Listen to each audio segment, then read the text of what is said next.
दोस्तों देखिए engineering chemistry BT 101 में यूनिट 1 का सवाल है what is principle of EDTA titration explain the total hardness of water bye complexometric method.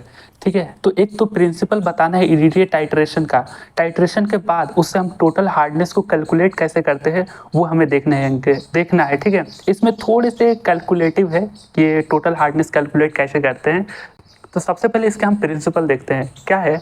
Hardness in water is mainly responsible for calcium and magnesium ion. It is measured by complexometric titration using EDTA. ठीक है, तो hardness देखिए water में calcium magnesium के ion की वजह से होता है, लेकिन ईडीटी वहाँ पे ना एक नेट की तरह काम करता है। जैसे कि वाटर में, जैसे नदी तालाबों में जैसे फिश नहीं होती है, नेट से हम उसको फिल्टर कर लेते हैं। सिमिलरली ईडीटी वैसा ही काम करता है। जो कैल्शियम और मैग्नीशियम आयन होता है ना, वो अपने एक कॉम्प्लेक्सिंग एजेंट की तरह काम करता है, वो बाइंड कर लेता है। देखिए क्या है, EDT stands for ethylene diamine tetra acetic acid. ठीक है, ये इंपॉर्टेंट इसका नाम है, इसका फुल फॉर्म है ethylene diamine tetra acetic acid. It is a complexing agent. ध्यान से देखना, ये कॉम्प्लेक्सिंग एजेंट है। ठीक है, ये एक तरीके का ना बहुत ही कॉम्प्लेक्स टाइप का स्ट्रक्चर होता है ईडीटीए का। Complexing agent that binds calcium and magnesium metallic ions present in water.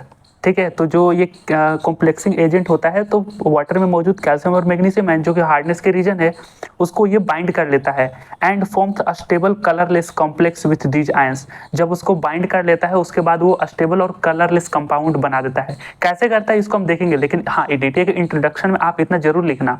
ठीक है, ये ईडीटीए का स्ट्रक्चर है, आप ध्यान में रख लेना। CH2 सिंगल बॉन्ड CH2, इसके साइड में N और उसके बाद में CH2 COOH, सारे चारों साइड में आप जोड़ देना। ठीक है, एक बार प्रैक्टिस करके देखिए।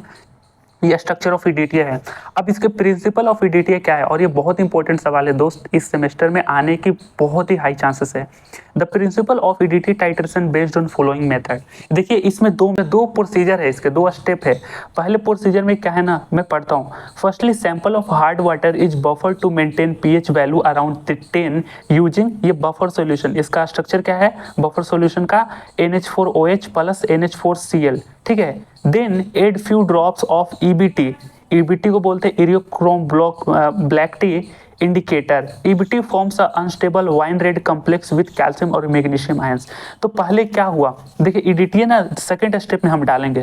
पहले आप नॉर्मल आप हार्ड वाटर लेते हैं, हार्ड वाटर में पीएच की वैल्यू 10 करने के लिए, अराउंड 10 करने के लिए हम इसमें बफर सॉल्यूशन डाल रहे हैं। ध्यान से देखिए, ये बफर सॉल्यूशन है। बफर सॉल्यूशन का केमिकल फॉर्मूला क्या था, NH4OH प्लस NH4Cl। ठीक है, हार्ड वाटर में पीएच वैल्यू 10 करने के लिए बफर सॉल्यूशन डालते हैं। अब इसमें भी एक हम ईबीटी डालते हैं। ईबीटी का बस नाम ध्यान में रखना, इरियोक्रोम ब्लैक टी, ये कलर इंडिकेटर है। ठीक है, तो जैसे ही हमने ईबीटी के कुछ ड्रॉप्स डाले तो इसका कलर, यहाँ पे कलर बहुत इंपॉर्टेंट है, वाइन रेड हो जाता है, वाइन रेड हो जाता है। ठीक है, और EBT forms unstable wine red complex with calcium और मैग्नीशियम आयन।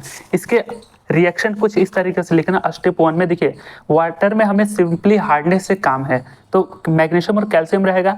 फिर यहाँ पे हमने ईबीटी डाला और उसमें बफर सॉल्यूशन यहाँ पे डाला। देखिए बफर सॉल्यूशन का केमिकल फॉर्मूला। उसके बाद ईबीटी ने क्या करा, मैग्नीशियम और कैल्शियम जो कि वाटर में मौजूद था उसको बाइंड कर लिया और अनस्टेबल कॉम्प्लेक्स बना दिया जिसका कलर है वाइन रेड कलर। ठीक है ना, ये कलर ही सारी इंपॉर्टेंट चीजें हैं। दूसरे स्टेप में ना, अब जब ये अनस्टेबल कॉम्प्लेक्स हमारा बन गया, इसमें हम ईडीटीए डालेंगे।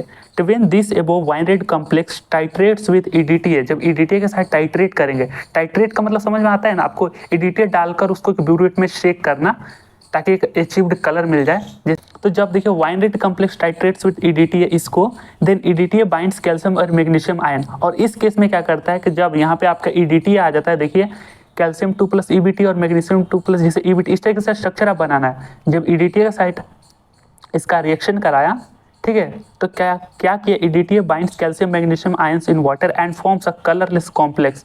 जब ये वाइन रेड कलर था और लास्ट में कलरलेस एक कॉम्प्लेक्स बन जाएगा with releasing of blue colour EBT indicator. और जो हमारा ईबीटी था ना, वो उसको रिलीज कर देगा और उसका कलर हमारा हो जाएगा ब्लू कलर।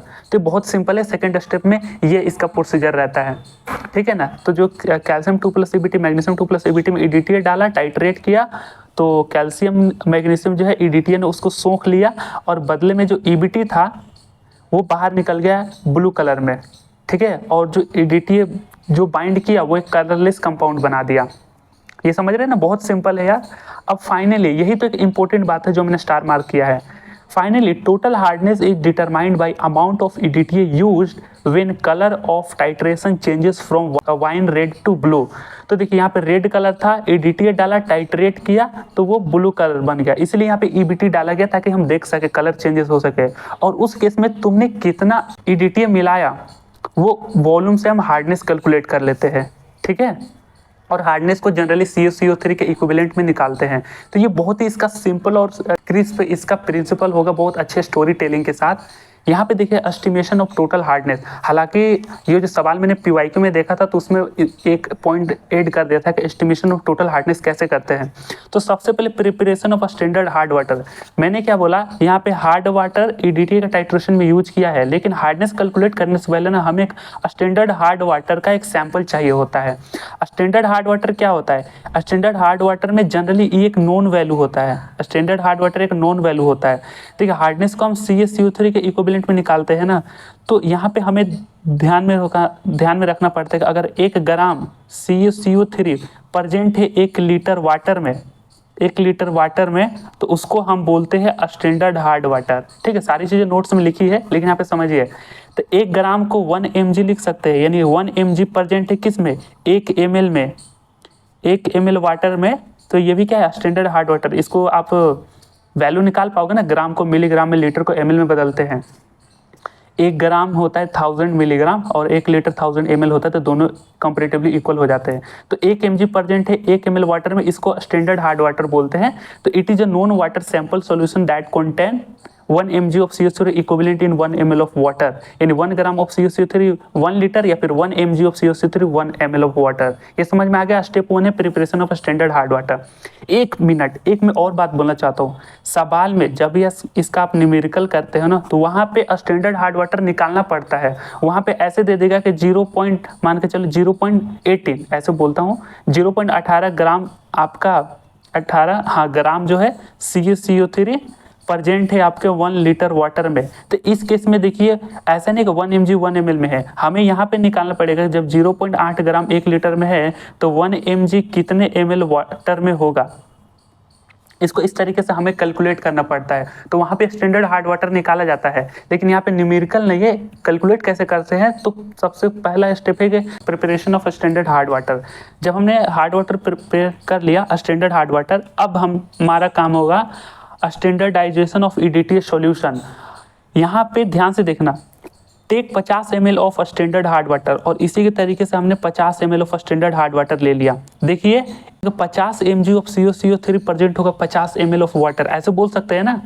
हाँ, ये वर्ड इंपॉर्टेंट है, ध्यान में रखना। तो स्टैंडर्डाइजेशन के प्रोसेस में हमने एक डेटा ले लिया जो कि अक्सर बुक में 50 ml ही लिया था। आप कोई भी डेटा ले सकते हो, लेकिन 50 लोग प्रेफरेबल रहे, इजी रहे। Take 50 ml of standard hard water, ठीक है, इन कोनिकल फ्लास्क। देखिए एड 10 से 15 बफर सॉल्यूशन। मैंने बताया कि जब स्टैंडर्ड हार्ड वाटर लिया तो उसमें बफर सॉल्यूशन मिलाया पीएच वैल्यू मेंटेन करने के लिए 10 एंड 4 से 5 ड्रॉप EBT मिलाया। तीसरे प्रोसीजर में titrate this solution with EDTA till wine red colour changes to blue. तो मैंने बताया ना कि जब टाइट्रेट करने के बाद जब आपका वाइन रेड ब्लू कलर में चेंज हो जाए तो उसके लिए टाइट्रेट करेंगे। अब यहाँ पे मैंने बताया कि हार्डनेस कैलकुलेट करते हैं कि कितना वॉल्यूम ऑफ EDTA यूज्ड हुआ जब वाइन रेड कलर से ब्लू कलर चेंज हो गया। तो सारी चीज़ें अभी हम स्टैंडर्ड हार्ड वाटर के फॉर्म में निकाल रहे। तो देखिए लेट से volume of EDTA used in V1 ml, यहाँ आप समझ में आ गए ना। अब मैंने बताया कि यहाँ पे थोड़ा सा शॉर्ट में देख लीजिए, 1 mg प्रेजेंट इन 1 ml, ये एक स्टैंडर्ड हार्ड वाटर का सैंपल है। हमने यहाँ पे 50 ml स्टैंडर्ड हार्ड वाटर लिया और इसमें हमने जो है V1 ml EDTA मिलाया, ठीक है, V1 ml EDTA मिलाया, क्योंकि V1 ml EDTA मिलाने से जो 50 ml स्टैंडर्ड हार्ड वाटर था उसका कलर वाइन रेड से ब्लू में चेंज हो गया था। तो यहाँ पे V1 ml क्या हमारा हार्डनेस आ गया। अब देखिए titrate with unknown hard water sample, ये इंपॉर्टेंट है। जब आप स्टैंडर्ड हार्ड वाटर का स्टैंडर्डाइजेशन कर लेंगे, चाहे इसका स्ट्रेंथ निकाल लेंगे कि कितना हमने मान के चलो V1 ml EDTA मिलाया स्टैंडर्ड हार्ड वाटर में, तो वो हमें ध्यान में रखना होता है, ठीक है। उसके बाद titration of unknown hard water, simply unknown hard water में करेंगे। Again take 50 ml unknown hard water. ये तो पहला स्टैंडर्ड हार्ड वाटर के केस में ले लिया हमने। अब हम देखेंगे अननोन हार्ड वाटर। एक नॉर्मल सा ग्लास में पानी लेकर आए नल से भरकर, ठीक है। तो again take 50 ml unknown hard water sample and titrate with EDTA. Simply इसको भी ईडीटीए से टाइट्रेट करेंगे और यहाँ पे देखेंगे कि V2 वॉल्यूम, लेट से volume of EDTA used V2 ml। ये समझ में आया। अब देखिए कैलकुलेशन कितना, थोड़ा सा यहाँ पे ध्यान में रखना होगा कि टोटल हार्डनेस कैसे कैलकुलेट करते हैं। अगर आपने न्यूमेरिकल बनाते होंगे तो ये चीज़ें आसान है। सबसे पहले हमने 50 ml of standard hard water लिया जिसमें V1 ml ऑफ ईडीटीए मिलाया। ये प्रोसीजर 1 में, स्टेप 2 में हमने देखा था ना, स्टेप 2 में। हाँ देखिए 50 ml of standard hard water का मतलब क्या हुआ, हमें हार्डनेस किसके टर्म्स में चाहिए होती है कि कितना ग्राम CuCO3 प्रेजेंट है। देखिए हार्डनेस का यूनिट होता है मिलीग्राम पर लीटर, तो हमेशा आप हार्डनेस मिलीग्राम 1 लीटर में कितना प्रेजेंट है CuCO3 ऐसे के टर्म्स में निकालोगे। तो देखिए 50 ml का मतलब क्या हो, 50 mg of CuCO3 equivalent V1 ml of EDTA में मौजूद होगा। तो 1 ml ईडीटीए में क्या आएगा, 1 ml ईडीटीए में 50 by V1 mg of CuCO3 equivalent present होगा। बोलिए हाँ या ना, बिल्कुल प्रेजेंट होगा। तो हमने स्टैंडर्ड हार्ड वाटर में 1 ml ईडीटीए में कितना हार्डनेस आया, 50/V1 ml, sorry 50/V1 mg of CuCO3 equivalent. यही एक इंपॉर्टेंट डेटा होता है जो सब में गुना करना पड़ता है। अब देखिए दोबारा हमने हार्ड वाटर लिया, 50 ml ऑफ हार्ड वाटर लिया और V2 ml ईडीटीए के साथ टाइट्रेट किया, ठीक है। यानी 50 ml हार्ड वाटर में देखा कहाँ इतना V2 ml ईडीटीए मिला है और उसका कलर जो है वाइन रेड से ब्लू में चेंज हो गया। तो 1 ml हार्ड वाटर में क्या होगा, V2/50 mg ऑफ CuCO3 होगा। ध्यान से देखिए 1 ml ऑफ हार्ड वाटर में कितना ईडीटीए होगा, कितना mg ऑफ CuCO3 होगा, तो V2/50 mg ऑफ CuCO3 होगा। लेकिन यही हमारा जो स्टैंडर्ड हार्ड वाटर में हमने निकाला जो कंडीशन 1 ml ऑफ ईडीटीए जो 50/V1, उसी में ये सारी चीज़ें गुना होती है। यही चीज़ इसमें साथ मल्टीप्लाई करना है आपको। मैं यहाँ पे फॉर्मूले नहीं बता रहा हूँ, यहाँ पे आप लॉजिक भी लगा सकते हो। सबसे पहले स्टैंडर्ड हार्ड वाटर में निकाले कि 1 ml ऑफ ईडीटीए में कितना mg ऑफ CuCO3 है, फिर हार्ड वाटर में V2 ml मिलाया तो 1 ml ऑफ हार्ड वाटर में V2/50 mg ऑफ CuCO3 होगा, लेकिन उसके साथ 50/V1 के साथ मल्टीप्लाई हो जाएगा। बहुत बढ़िया। अब 50-50 कट गया तो V2/V1 mg of CuCO3, sorry V2/V1 mg of CuCO3 हो गया। अब देखिए 1 ml ऑफ हार्ड वाटर हमें क्या चाहिए, देखिए हार्डनेस का यूनिट होता है मिलीग्राम पर लीटर, ठीक है ना, मिलीग्राम पर लीटर होता है। तो हमें 1 ml हार्ड वाटर में नहीं चाहिए कितना CuCO3 प्रेजेंट है, हमें 1 लीटर में चाहिए। इसलिए 1 ml क्या हो गया, यहाँ पे देखिए 1 लीटर में क्या आ जाएगा, 1 लीटर ऑफ हार्ड वाटर में V2/V1 mg ऑफ CuCO3 गुना 100 करोगे तभी हमें 1 लीटर में आ जाएगा, क्योंकि हार्डनेस हमें लीटर में चाहिए होता है कि कितना mg ऑफ CuCO3 प्रेजेंट है 1 लीटर में। तो 1 लीटर में देखिए 1 ml क्या होता है, 1 ml 1/1000 लीटर हो जाएगा। तो 1/1000 करोगे तो 1 लीटर में फिर 1000 यहाँ पे गुना हो जाएगा, तो V2/V1 mg ऑफ CuCO3 आ गया। तो टोटल हार्डनेस ऑफ वाटर कैसे निकाला गया, 1000 V2/V1 मिलीग्राम पर लीटर या फिर ppm। इस तरीके से हम टोटल हार्डनेस निकालते हैं, ठीक है। अगर ये थोड़ी सी कैलकुलेशन चीज़ है, क्योंकि सवाल में अगर पॉइंट दे देना कि explain the total hardness of water bye complexometric method, तो उस केस में यहाँ पे थोड़ा सा आपको कैलकुलेशन ध्यान में रखना होगा। बाकी अगर आप न्यूमेरिकल बनाए होंगे तो ये चीज़ें बहुत आसान हो गई। आई होप ये वीडियो को भी देखने के बाद आपको आसान लगा होगा। यहाँ पे स्टेप 1 में, स्टेप 2 में क्या करना है, स्टेप 3 में क्या किया हमने, फिर कैलकुलेशन में कैसे किया, यहाँ पे आप ध्यान में रखोगे तो ये सवाल आपका कंप्लीट हो जाएगा। ऑल्दो अगर ये कन्फ्यूजन लगे ना तो सिंपली आप प्रिंसिपल ऑफ ईडीटीए एटलीस्ट इतना तो ध्यान रखें, ताकि अगर सवाल में अगर ऑप्शन ना हो तो ये बनाए तो कम से कम कुछ मार्क्स तो मिले, ठीक है। तो ये बहुत ही सिंपल था, ठीक है ना। बाय।